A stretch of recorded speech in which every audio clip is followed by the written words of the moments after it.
eu começo essa conferência retomando, então, um pouco ponto de partida é muito mais os fenômenos que a gente vive, tanto na vida cotidiana quanto na clínica, do que a teoria, né? A teoria, ela é, em certo sentido, secundária a essa apreensão do que são as ações agressivas na vida em geral e no quadro do setting psicanalítico, no manejo da transferência dentro do quadro psicanalítico em específico, né?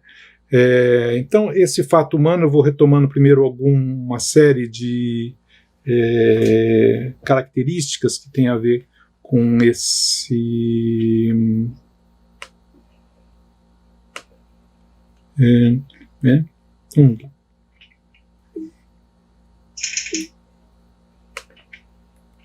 Então, matar, machucar, violentar, invadir o corpo e... Só um minuto.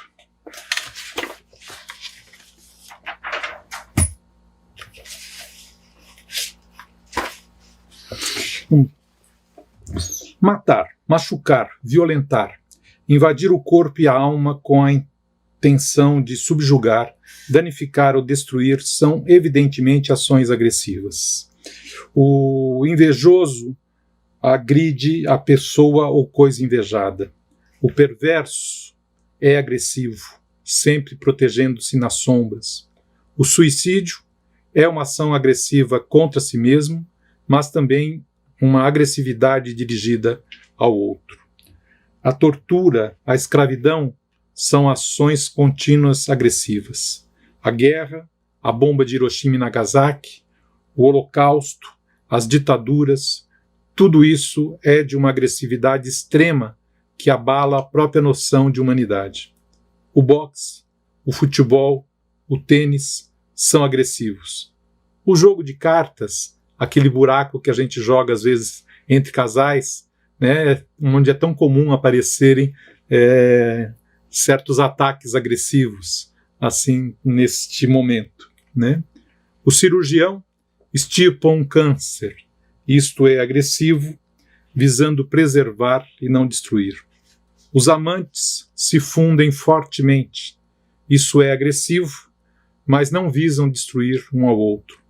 O leão lambe seu osso com amável voracidade.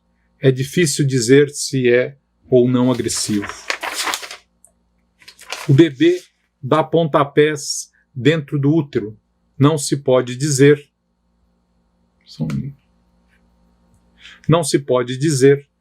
que esteja abrindo caminho para fora a pontapés. Um bebê de poucas semanas agita os braços. Não se pode dizer que ele esteja querendo golpear. O bebê mastiga os mamilos com suas gengivas. Não se pode dizer que ele esteja pretendendo destruir ou machucar.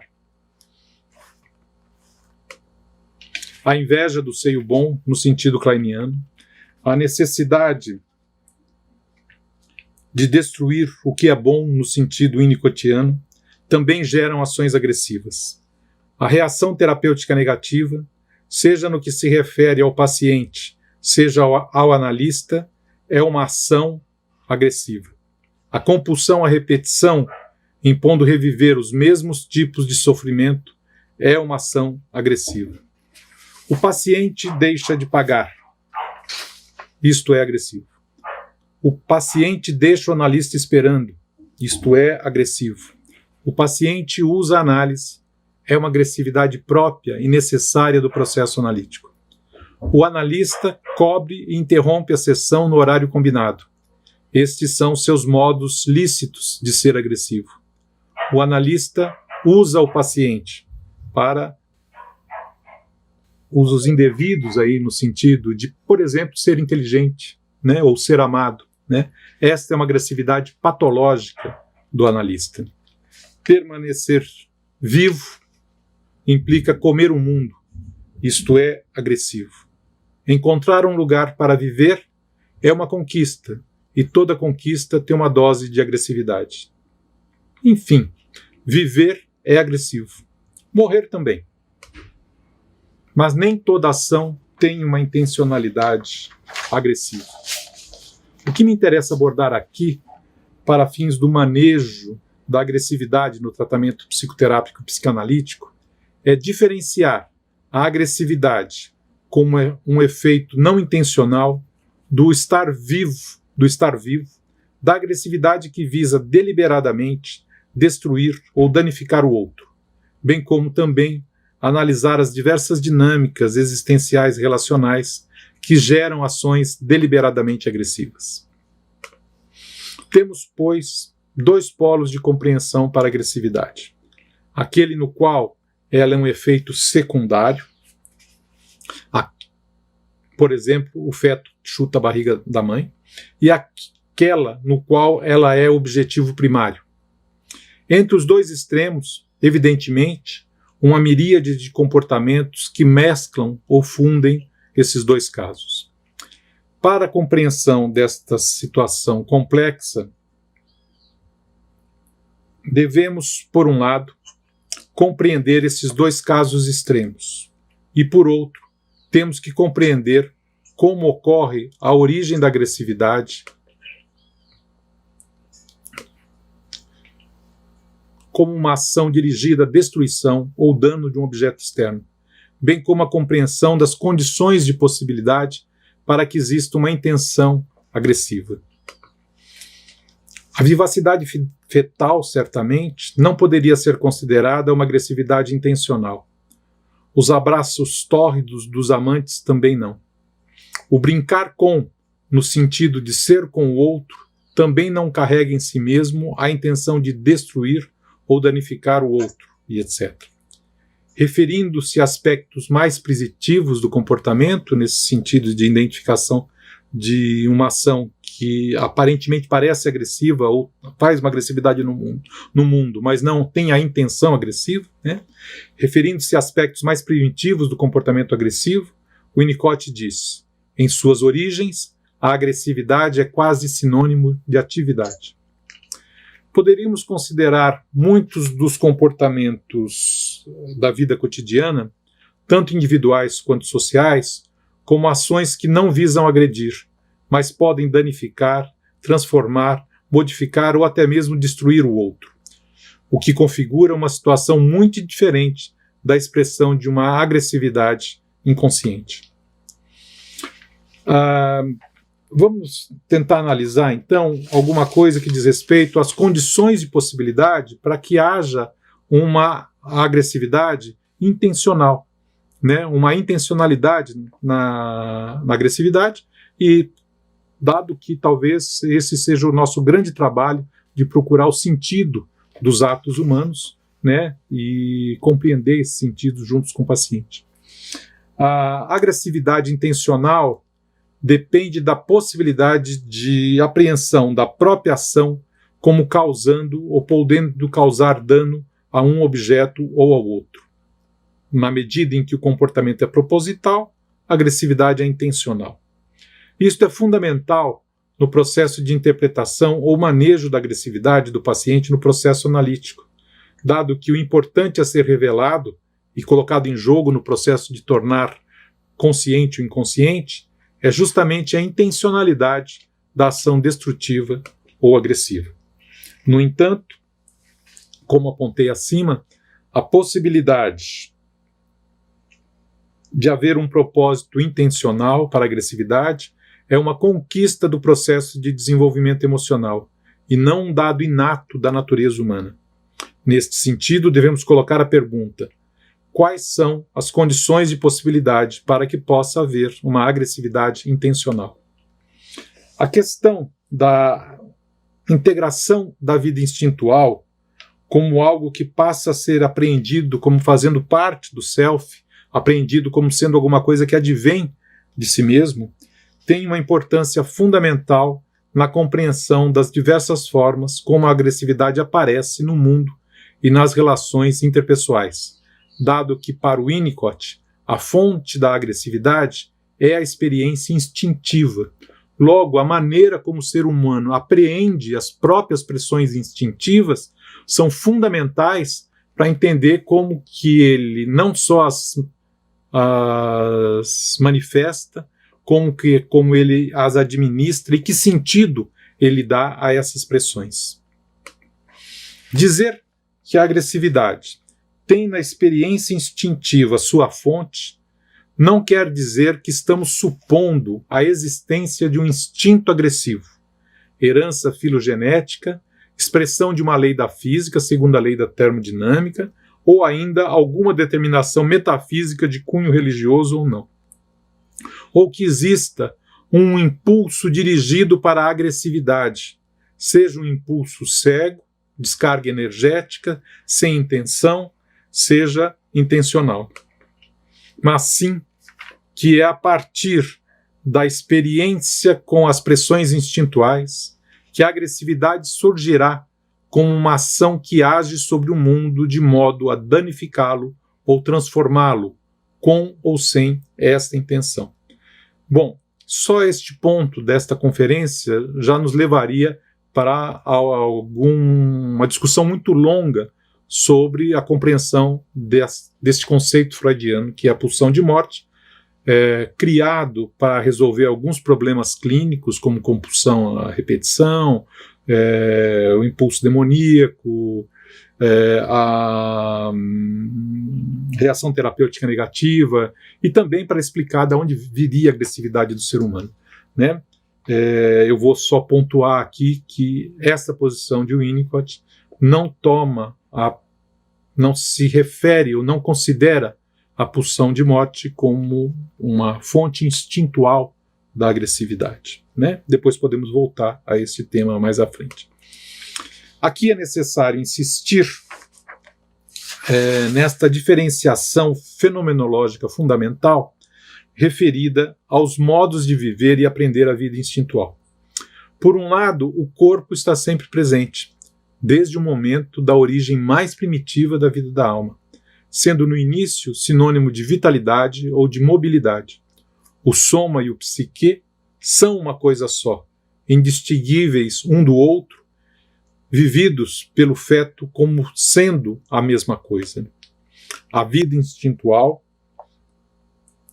aqui sendo sinônima de vitalidade e motilidade, poderia ser considerada como tendo uma intenção ou meta agressiva, ainda que, do ponto de vista do observador, ainda que isso possa aparecer como uma ação que agride o mundo, né, o seio, a mãe, o ambiente, do ponto de vista do bebê ou do ponto de vista do agente, ela não tem essa intenção agressiva.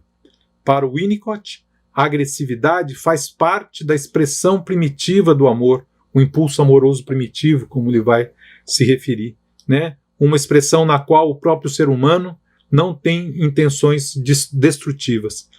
Há uma expressão disso fenomenológica muito simples, né? Que é isso que acontece quando encontramos alguém que gostamos muito, né? Nós damos um abraço, damos um aperto, né? E esse aperto, às vezes, pode até machucar pela sua intensidade, mas não tem nenhuma intenção destrutiva ou agressiva, não é nenhuma ambiguidade com relação ao amor que sentimos, seja fraterno, seja amoroso, né?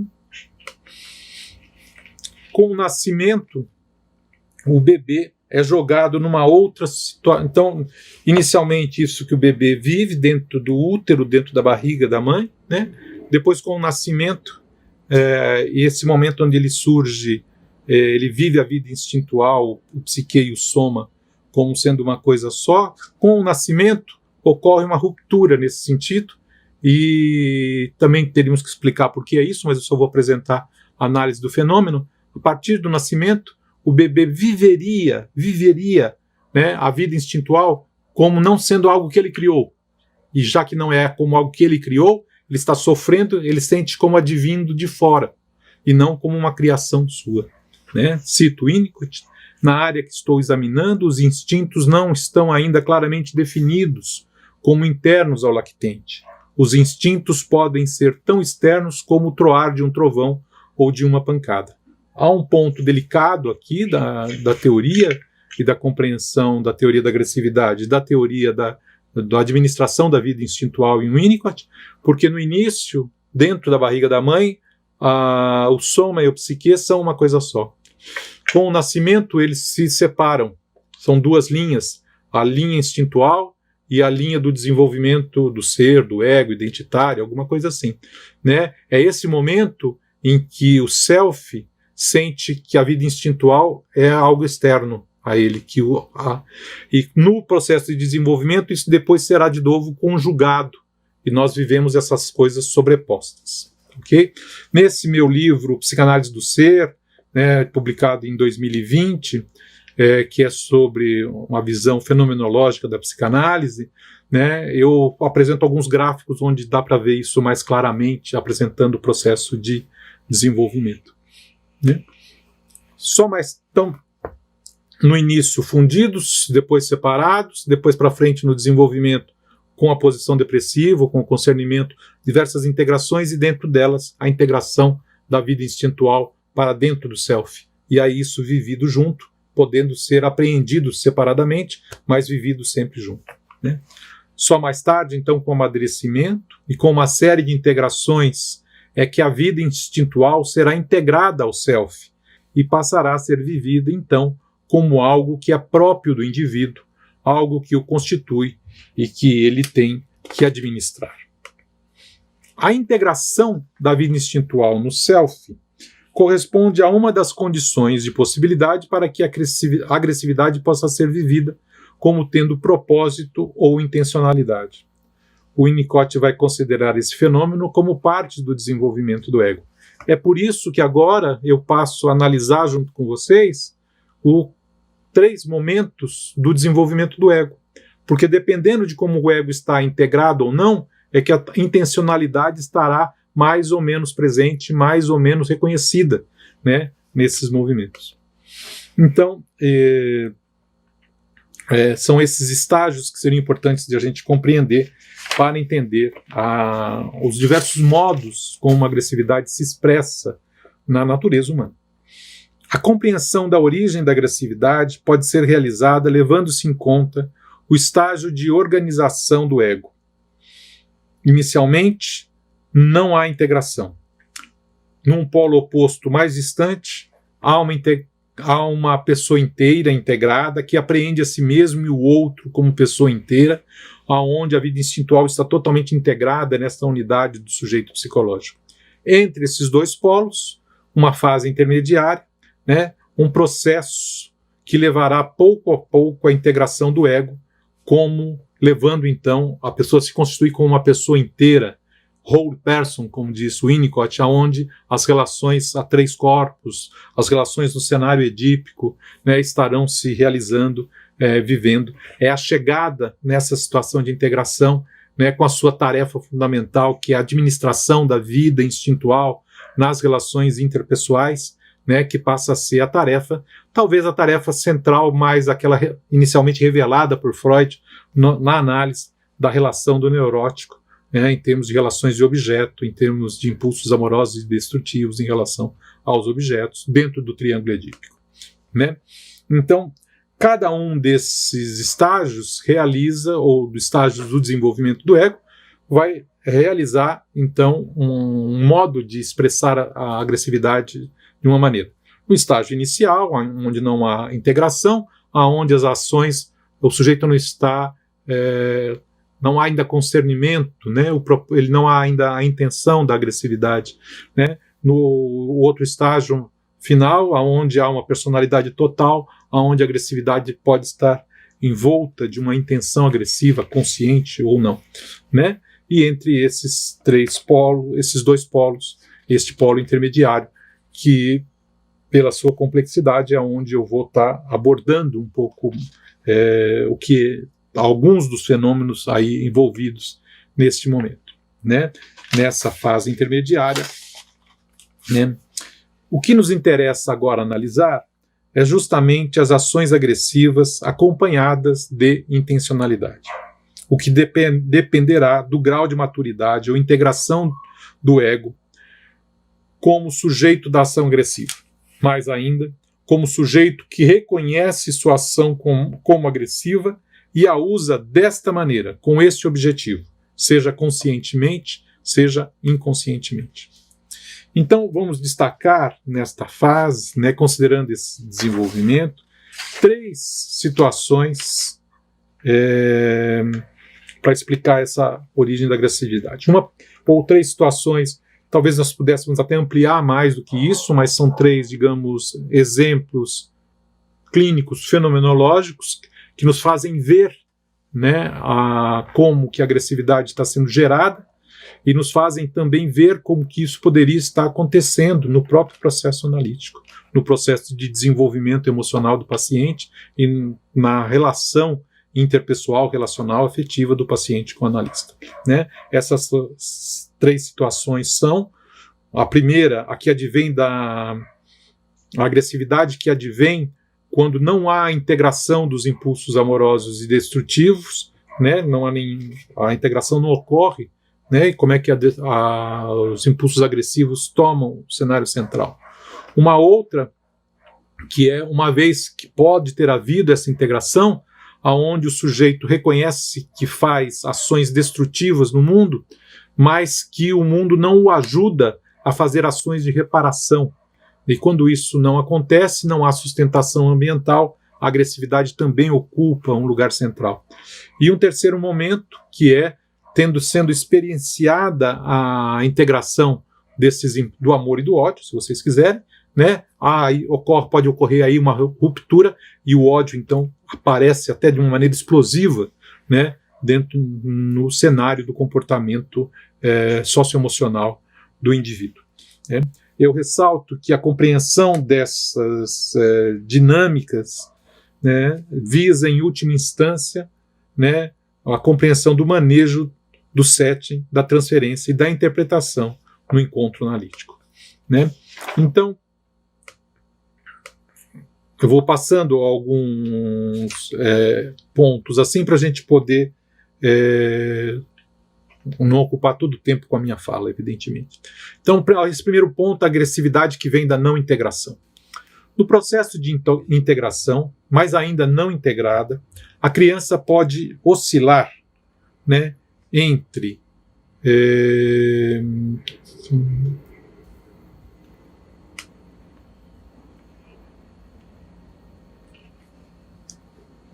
eu não consigo voltar aqui, gente.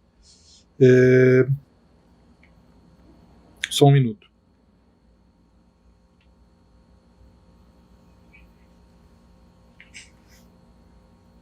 No processo de integração, mas ainda não integrada, a criança pode oscilar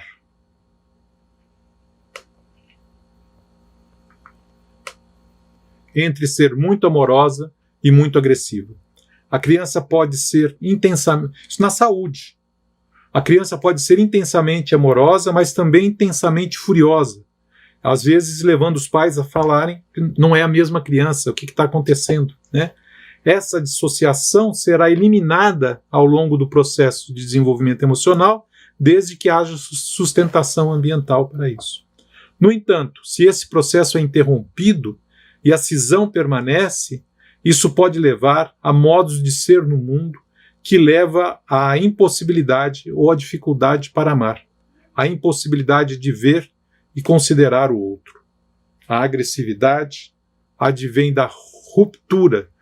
Essa agressividade, então, advém da ruptura do processo de integração por falta de sustentação ambiental.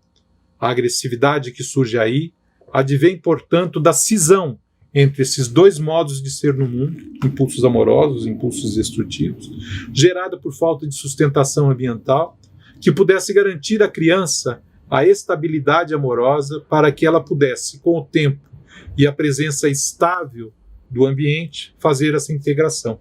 Na clínica, às vezes isso é referido por Winnicott com aquela expressão, a sobrevivência do analista, né? A sobrevivência do analista é a sobrevivência enquanto pessoa afetiva que permanece em contato com o paciente, apesar destes impulsos do paciente, né?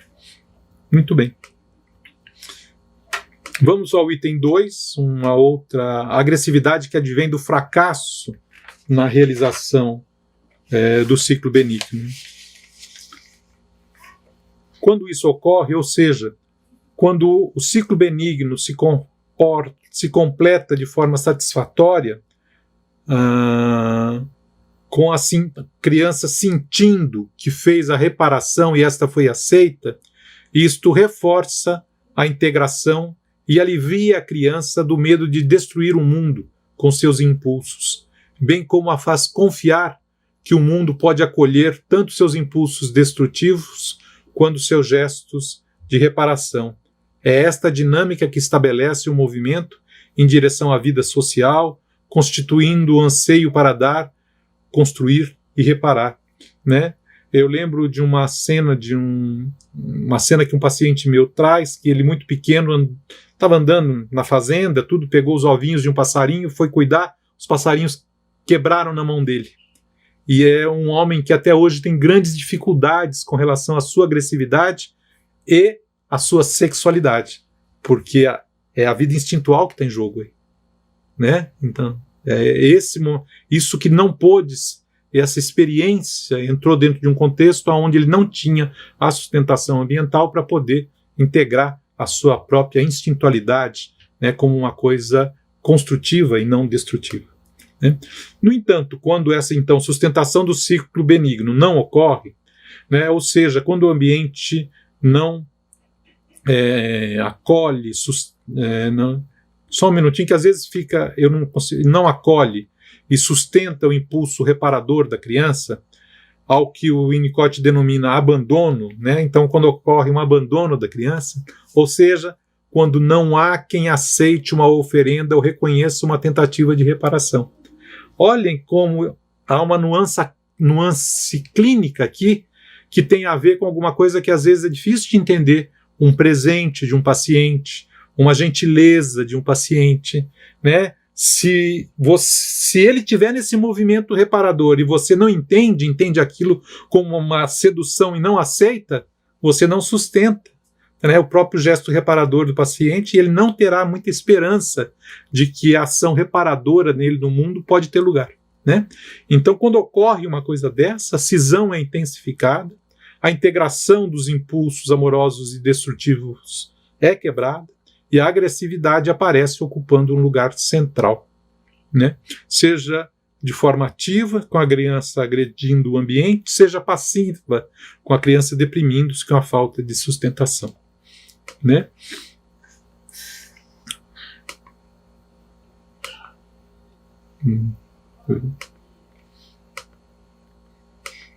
Um comentário que eu fiz há pouco aqui, é claro que grande parte do nosso trabalho analítico é isso, né? Então eu sempre digo que, às vezes, pensando de que nós analistas temos um problema de reparar o mundo. Por isso que decidimos na vida, nós somos consertadores, passamos a vida inteira fazendo isso, reparando histórias.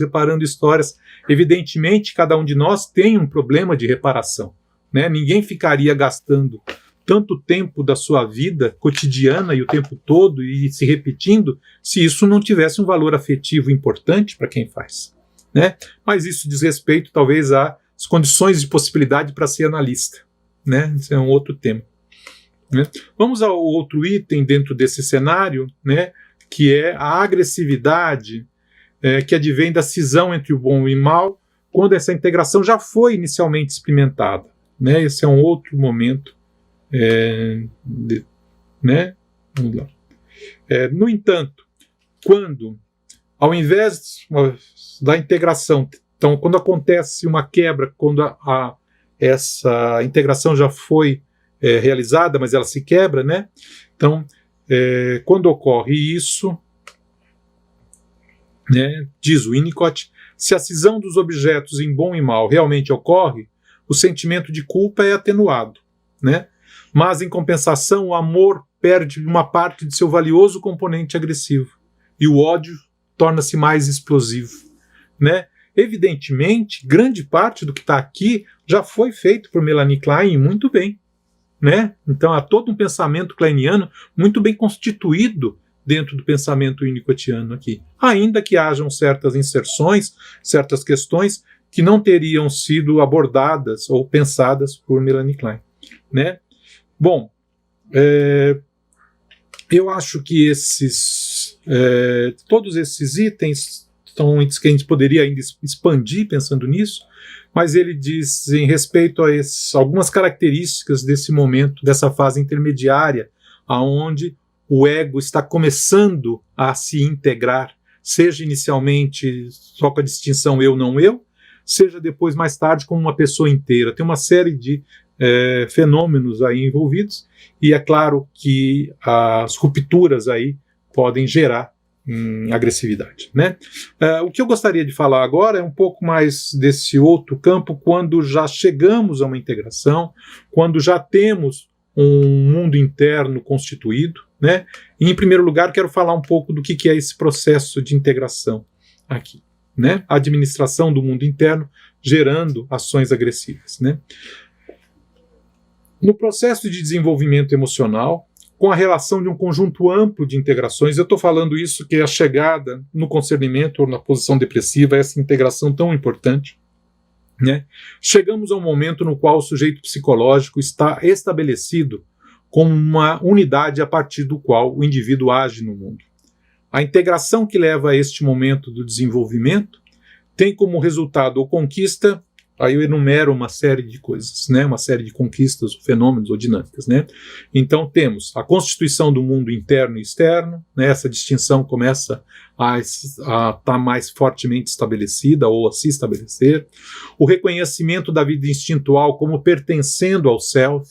O Winnicott às vezes fala a integração da vida instintual no self. A chegada ao status integrativo de aprender-se a si e ao outro como pessoa inteira, whole person.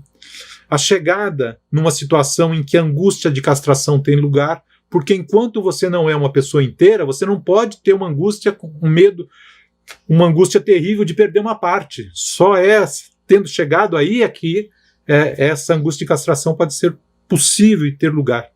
A possibilidade, então, chegando aí, de ter uma relação a 3 corpos, né, relações interpessoais no cenário edípico com a administração da vida instintual, o estabelecimento mais claro do que denominamos de inconsciente reprimido, né, com o recalque, o retorno do recalcado como dinâmicas presentes nos acontecimentos existenciais emocionais. Vejam, né, estou falando uma coisa de grande importância. O inconsciente reprimido, tal qual Freud descobriu, não estaria presente desde o início. O próprio Freud já viu isso, né? Nem tudo é recalcado, né? O próprio Freud já apontou esse tipo de coisa. Muito bem. E, dentro disso, ainda o funcionamento central dos processos projetivos e introjetivos, dada essas integrações do ego, por assim dizer, e do outro, né? É dentro desse cenário que caberia analisar agora algumas situações que estariam na base genética, da gênese, né, dos comportamentos agressivos.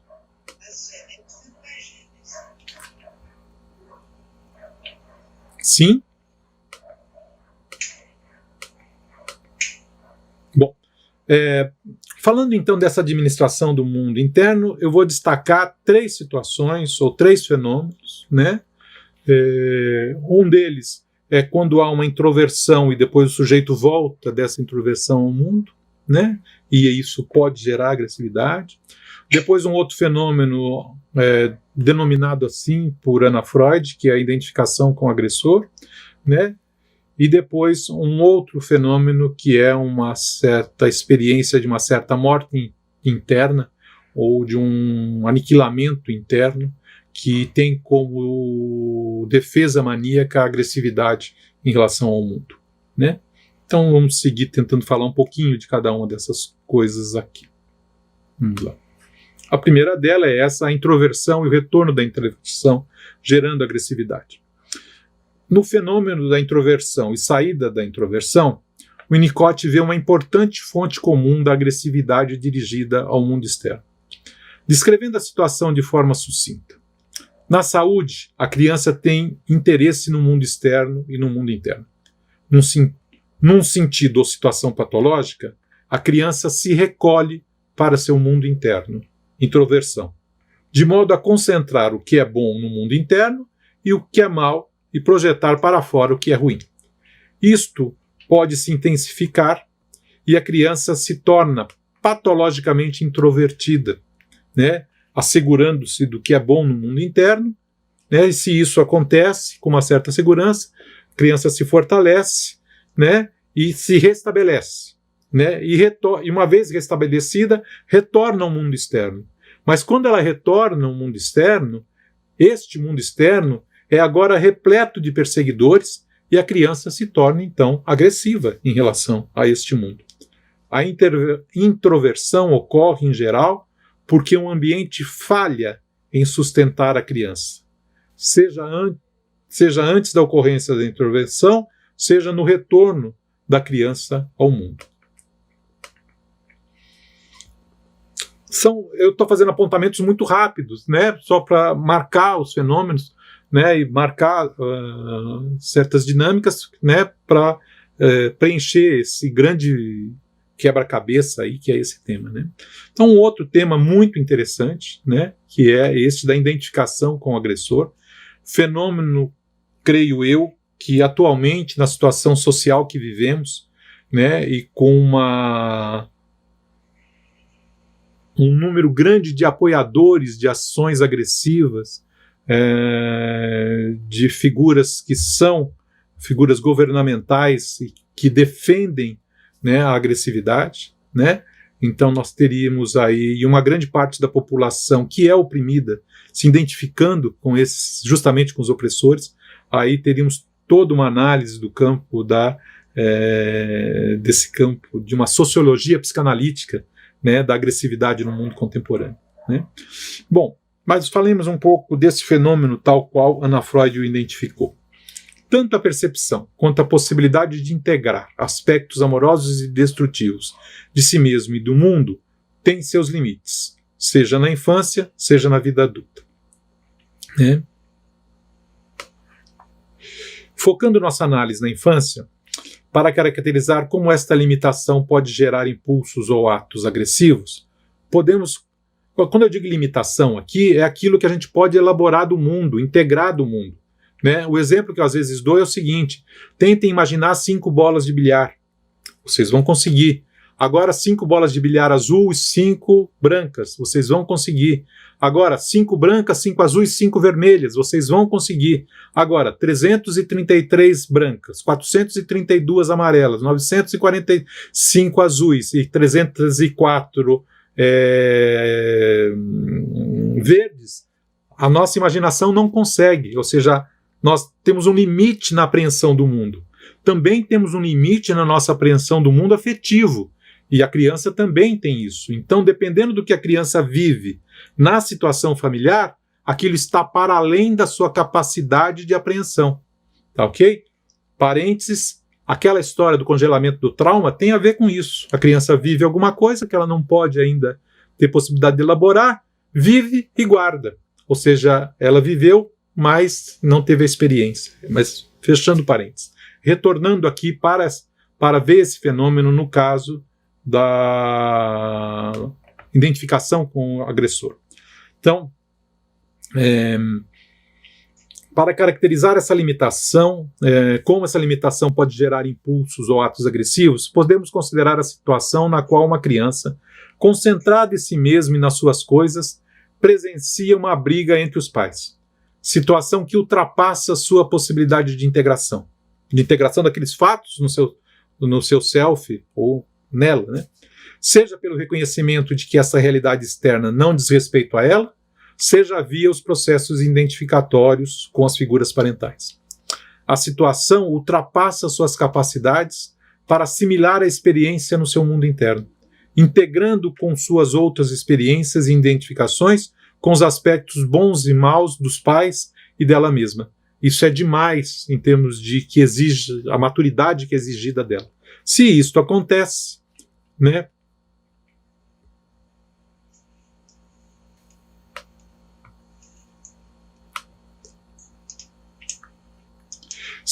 se nessa luta o relacionamento ruim internalizado toma o poder sobre a criança age como que possuída por esse estado, num processo similar ao que Anna Freud denominou como sendo a identificação com o agressor. Cito Winnicott: nos momentos em que o relacionamento ruim internalizado toma o poder, A criança comporta-se como se estivesse possuída pelos pais que brigam. Ela age de modo compulsivamente agressivo, desagradável, irracional, delirante. Bom, passamos para o último item, que é quando estaria ocorrendo, por assim dizer, um aniquilamento da criança por conta da situação ambiental, né? Quando a situação no mundo interno se torna por demais conflituosa, por demais intensa para que possa ser administrada, pode ocorrer que, seja por conta dos conflitos internos, seja por conta do próprio caos ou da própria tensão ambiental que ela não tem condições de elaborar, né? E isso ultrapassa então a sua capacidade de administração dos conflitos emocionais, né? Pode ocorrer que a defesa, reconhecida como a única possível, seja a própria eliminação do mundo interno, sua morte como um efeito de um controle total sobre o que está acontecendo. Isto gera uma outra situação paradoxal. A morte interna, que advém como um modo de controle de uma situação impossível de ser administrável, torna-se também intolerável. Um estado intolerável de morte interna. Pode ocorrer, então, como modo de se contrapor ou defender-se da morte interna, um estado maníaco complementar que, por sua vez, pode resultar numa agressão difusa e desorganizada dirigida ao ambiente. Isso pode ocorrer tanto a criança agindo sobre o ambiente, agredindo o ambiente, quando sendo aquela criança que causa intriga, faz os outros brigarem, né? Então é um outro tipo de fenômeno que estaria acontecendo aqui com um fenômeno parecido a esse. Bom, eu quero falar uma outra coisa sobre, marcado esses elementos agressivos, destrutivos, que atrapalham a vida, mas reconhecido que a agressividade pode ser um efeito secundário, é também importante reconhecer que a agressividade pode ser construtiva, né? Há uma agressividade na saúde, seja em defesa de si mesmo, seja em defesa das relações, seja a agressividade que é necessária para construir as coisas no mundo, né? Então, retomando aqui uma definição, esse é um outro tema bem interessante que eu gosto muito, que nós temos em Winnicott uma teoria da saúde.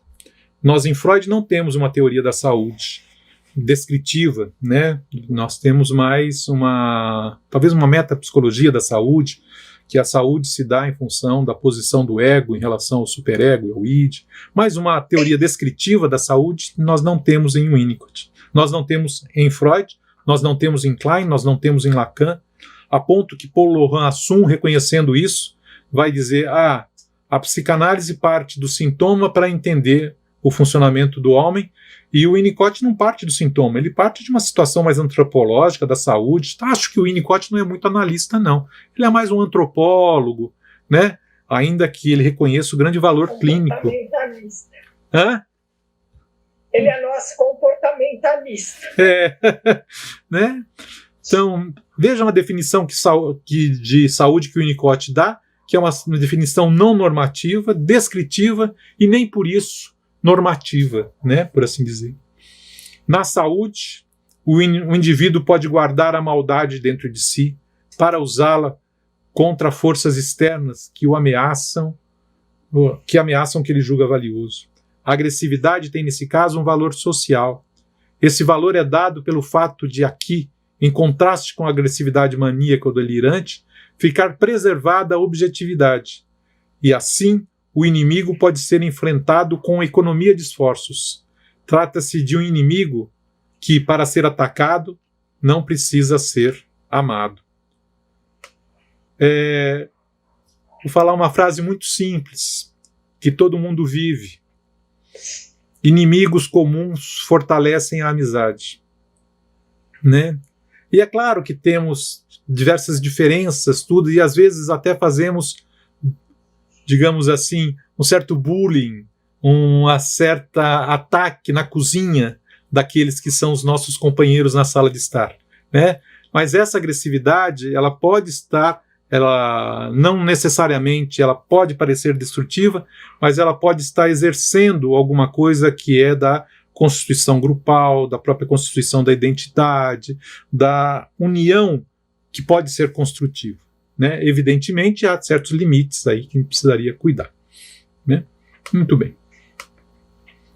Vou falar agora, então, já tentando finalizar esse mosaico, sinto que eu estou apresentando peças para vocês de um quebra-cabeça, né? Então eu vou colocando uma peça aqui e ali e depois vou passando para frente, né? Então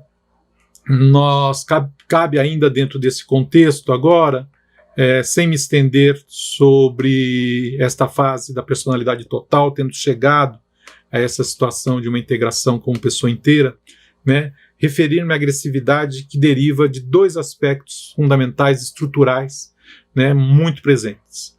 Um sempre presente e outro às vezes presente. O às vezes presente é o da atitude antissocial, né? Qual é a agressividade que aparece aí na atitude antissocial, né, ligada à deprivação, vou falar um pouco disso. E uma outra mais estrutural, que tem a ver com a relação inicial que todo ser humano tem de dependência a uma mulher. Essa é uma relação fundamental, estrutural, né, constituinte do ser humano, que, se houver problema nesta relação de dependência, né, o sujeito pode fugir da dependência como o diabo foge da cruz, né, e isso vai caracterizar muitas ações agressivas, seja em direção à mulher, seja em direção à dependência, né, e o Winnicott vai inclusive identificar que está aí a base da psicologia dos ditadores. Os ditadores seriam, por assim dizer, pobres, coitados, não amados, eu vou exagerar um pouco, não amados por suas mães, oprimidos nesse sentido, e que tentam suplantar esta ferida existencial profunda pelo domínio do outro e pelo fato de que ninguém dependerá dele, né? Inclusive pelo exercício de uma certa crueldade que caracteriza as ações ditatoriais, né? Muito bem. Então, primeiro falando um pouquinho da agressividade, da atitude antissocial, né? A atitude antissocial, sinônimo de delinquência para Winnicott, é um sintoma que pode ter sua origem em diversos momentos ou fases do desenvolvimento.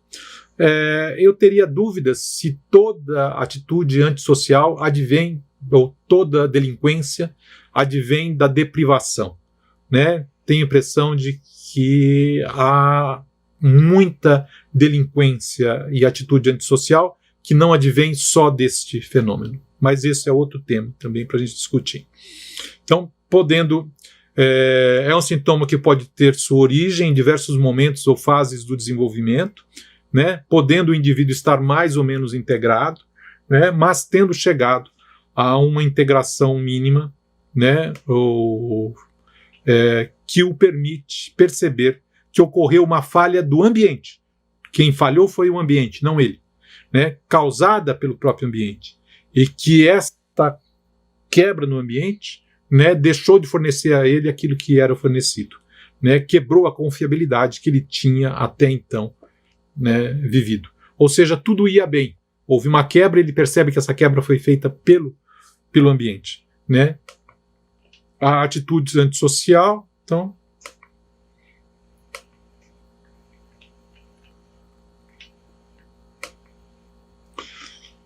a atitude antissocial representa o SOS, o cri de cœur da criança, que em um estágio ou outro foi deprivada da provisão ambiental que seria apropriada na idade em que lhe faltou. A deprivação alterou a vida da criança, causou-lhe aflição intolerável, e a criança está com razão em reclamar o reconhecimento do fato de que as coisas estavam bem e depois não ficaram bem, e de que isto constitui um fator externo fora do controle da criança, né? Então, é interessante que essa agressividade ela tem uma intenção de provocação, mas ela é muito mais uma reclamação do que exatamente uma destruição. Por quê? Porque este delinquente não quer destruir o mundo, ele quer que o mundo resista e cuide dele. Né? Então o objetivo não é a destruição total. Né? O objetivo é que a confiabilidade no ambiente resista a este ataque. Né? Então, muito bem. Vamos falar então sobre esse último item, né? Um item chamado aí o medo da mulher, né? Que eu já falei um pouquinho para vocês, e só dar alguns, fazer um outro comentário sobre esse importante tema de difícil entendimento. Aliás, a compreensão do feminino em Winnicott é um dos grandes enigmas, né? Aliás, o feminino é um grande enigma na psicanálise, né? E em Winnicott nós temos aí, com a inserção da questão do ser, e não só da questão instintual, né? A questão do que é o feminino e da própria sexualidade feminina fica ainda mais complexizada, por assim dizer, né? Mas retomo o Winnicott aqui falando sobre essa relação inicial fundamental do homem com a mulher, né? Todo indivíduo mentalmente são, todo aquele que se sente como pessoa no mundo e para quem o mundo significa alguma coisa, toda pessoa feliz está em infinito débito com uma mulher. E todos aqueles que são infelizes pelo mesmo motivo acreditam que esta mulher deve a eles, porque não cuidou deles, e vão cobrar esta dívida. Se não houver, e aí o Winnicott fazendo um comentário bem interessante, e importante talvez para entendimento até das grandes barbaridades agressivas da vida social, política, se não houver um verdadeiro reconhecimento do papel da mãe, então aparecerá em nós um vago medo da dependência. Esse medo adquire por vezes a forma de um medo à mulher, em geral, ou uma determinada mulher, e em outras ocasiões assumirá formas menos facilmente reconhecíveis, mas incluindo sempre o medo de ser dominado, né?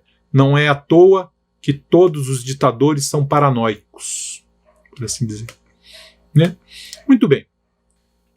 Quando esta relação inicial falha e se impõe como nada confiável, o indivíduo fugirá da dependência como o diabo foge da cruz. É curioso e esclarecedor que o Winnicott reconheça aí a gênese da psicologia dos ditadores. Cito Winnicott: se estudarmos a psicologia do ditador, é de esperar que se encontre, entre outras coisas, que em sua luta pessoal está tentando controlar a mulher cujo domínio ele inconscientemente ainda teme, procurando controlá-la, servindo-a, atuando para ela e, por seu turno, exigindo total sujeição e amor.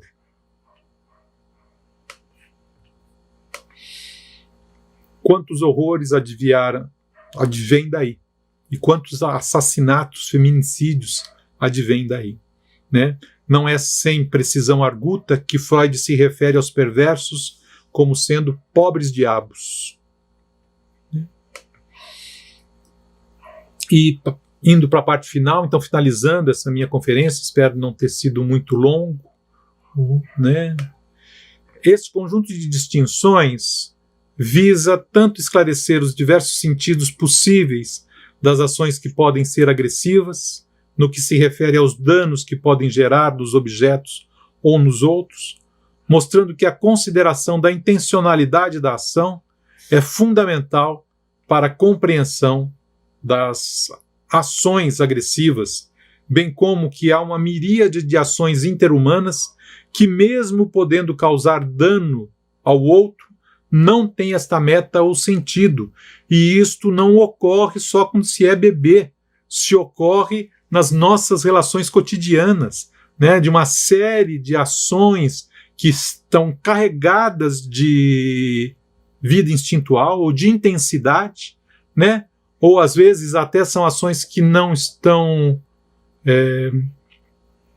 deixa-me falar dessas que parecem que podem causar dano, mas não visam dano. Além disso, e complementar a esse tipo de análise, Trata-se de explicitar dinâmicas relacionais interhumanas que se repetem no processo analítico, apontando, pois, para diversos tipos de manejo ou modos de interpretar a relação transferencial no processo analítico. Interpretar como agressivo o que não tem intencionalidade agressiva é uma agressão ao paciente. Interpretar a agressão que pode ocorrer sem intencionalidade pode contribuir para integrar a vida instintual na vida pessoal e relacional do ser humano. Existem os dois extremos. Apontamos para a diversidade de dinâmicas que geram ações agressivas, o que pode contribuir certamente para um dos objetivos principais da análise, que é a integração pessoal.